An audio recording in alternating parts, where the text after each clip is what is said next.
Welcome back to NSUSpartans.com. We're here with interim head coach Brandon Duvall, our weekly series, interviews with the coaches. Brandon, your first week's in the books now. You've gotten 5 matches under your belt. Just talk about what you've seen out of the team so far this year, just in those 5 matches.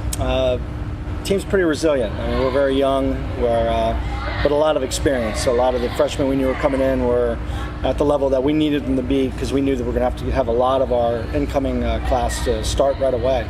We're very young. We have 1 senior, 2 juniors, and then a slew of freshmen and sophomores. So at that point, we knew we're going to have to start a lot of our underclassmen, and they needed to come in prepared. And I'm very pleased with the performance of them this far. Have you seen kind of these are younger kids, they're going to make a lot of mistakes, but have you seen them, even just in the 5 matches, have you kind of seen them starting to improve and, learning from those mistakes now? Absolutely. At first when they came in, they're like, I got this. This isn't going to be a problem. But even last night, playing against Hampton, right after on the van ride home, a lot of them were like, hey, can we work on this in practice? And hey, can you help me with this? And some of them I was surprised on. I'm giving them a lot of rope to use, and waiting to see if they can come around and say, yeah, okay, maybe I don't know everything quite yet. And it's nice to see some of our leaders are coming up and saying, hey, I need to learn how to hit around a block, or can you help me, with my driving toward the ball and things like that. And and that's what we're planning on working on today. Okay. Obviously, early in 5 matches, probably the one thing you can take away from it is the team always seems to fall behind. Even if they win the set 25-18, they some point early in that set they fell behind, maybe 3-0 or 3-1.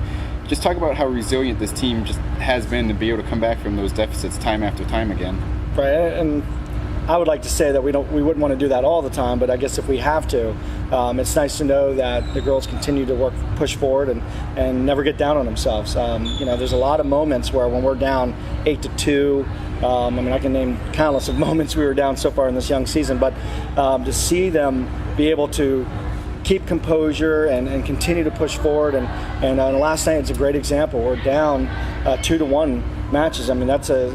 They have never been in that situation before, and for them to come back to win Game 4 pretty convincingly, and then Game 5, that just shows that this team understands, that no matter what, you got to keep your confidence and keep rolling along. It seems like there's a lot of times where your team gets on a roll. Last night, I believe it was in the 4th set, they went on a 10-0 run and pretty much put that set out of reach. Just talk about that, of being able to have to play a little more consistently now. And is there any reason that you think of why a team kind of gets into that a little bit, falls into that mode of playing well and then just in spurts? It's just youth. I blame that on our youth, plain and simple. It's a long process to play in a college match. For these girls they've all played 3 out of 5 sets, but like when you get in your junior Olympics competition, you're really only playing 3 matches at most, or 2, or 2 sets in a match, and now they're in a situation where every team they're going to face is going to be extremely competitive. They're going to be solid from all aspects of the game, and then to have them realize that, hey, I don't have time to rest. I can't mentally take a break on the court. And they're realizing that now. And the good news is, yeah, we'll take our dips and our lumps and bruises, but at the end, they've been very successful about pushing forward, getting the serves in when we need them to, getting the clutch hits, and definitely passing too. I think the biggest thing I'm proud of with this group is the fact that at the end of the game, when it's easy to kind of just give up on yourself, we start improving on things like passing, especially last night. And I use last night as an example because I think last night is exactly what we've been going through this entire season, falling behind and then pushing forward. Last night at the end, when we really needed things to step up, like passing, they did.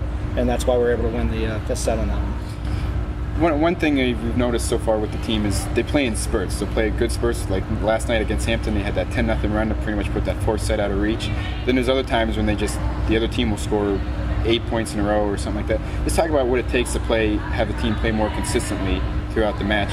The biggest thing to do to kind of combat that would be just what we do in the gym in practice.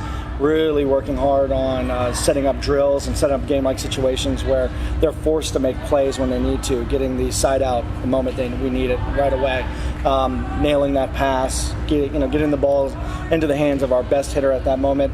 It takes a lot to do with the setter recognizing what our matchups are and who at that moment needs to get the ball. What I'm most proud of is because I think, honestly, if I look back, we were probably behind every single match this season. I mean, we start off slow, and that's one of the things we have to work on in the gym. But we push toward the end and we finish strong. And the best part of that is being such a young team, being able to come back at the end and really, force the other team to be on their heels at the end of the match. And we still kept our confidence. We were great on the end line, and the best was passing at the end of the game too. Hampton was a great example. Very slow at the beginning, down 2-1, and the game set 4 was fantastic for us. We served, we passed much better at that point of the game. When at that moment we could have easily been deflated. We could have lost all our confidence. But in Game 4, we stepped up. Players made the plays that we needed them to, and then in Game 5, passing and serving was fantastic, and that's what we need at the end of a game like that. Do you think some of that's just the fact that these kids haven't played with each other too long? You've got several freshmen playing, you've got a junior transfer playing, Paige, who's barely played their first 2 years because of injury. Do you think some of it's just they're not used to each other yet? They're still getting used to everyone's tendencies and their nuances and everything? Yep. I think establishing roles, who can be a leader. A lot of these girls are nervous because we are so young. They weren't expecting to come in and actually be a leader at their age. They're thinking, well, there'll be a senior or a junior to take care of that. And granted, we do have that, but we are allowing them to say, hey, you're going to be a key role on this team. We really want you to step up and lead. All of these girls have great experience in the past in their juniors programs, and then, Ariel Knappel being a AAU All-American, and Noelle coming from one of the top clubs in the country. We open the door for them to come in and use that experience and say, hey, this is the level we're trying to get to. We need you guys to lead. And once we start meshing a little bit, and it's early in the season. I mean, we've only had 5 matches. Hopefully we won't have the same issues come October when we get in our home set. I believe at that time we'll be rolling along. I think they'll be very comfortable with each other. And then just talk about at last here. You guys are hitting the road now, true road game. Well, Hampton was a true road game, but hitting the road, going to the Radford this weekend, so it's going to be a little different for these kids. They can't, at the end of the match, they don't go back to their dorm rooms and sleep in their beds. Right. Now it's going to the hotel. It's a whole new experience for a lot of them. So just talk about that with the team and learning, something else like that. Well, we try to make our gym as uncomfortable for them as possible, but it's still our gym. They woke up in their own dorm rooms. They get to eat in their own dining hall. So to be on the road, to be in a hotel room for 2 nights in a row, to be on a bus and a 5.5-hour bus trip, it's one of those things where it's easy to try to lose focus, and that's something we talk with the team, like, we're gone the entire month. This is something we've got to combat right away. We're going to Radford this weekend, and then we'll be in Coastal Carolina the weekend after, then Greensboro, then UMES. I mean, we're going to be on the road a long, long time. Being in uncomfortable atmospheres. Hampton was a great example last night. They had a ton of kids in their gym, and it was a very exciting atmosphere for them. For us to get a win, even though it wasn't our best play, it was a big moment for us because it shows that no matter how intimidating the atmosphere is, these girls can still play ball and they can still be resilient. And we're hoping for the same thing because the competition is going to be just as tough in Radford and all the tournaments. We get to face UNC Greensboro again.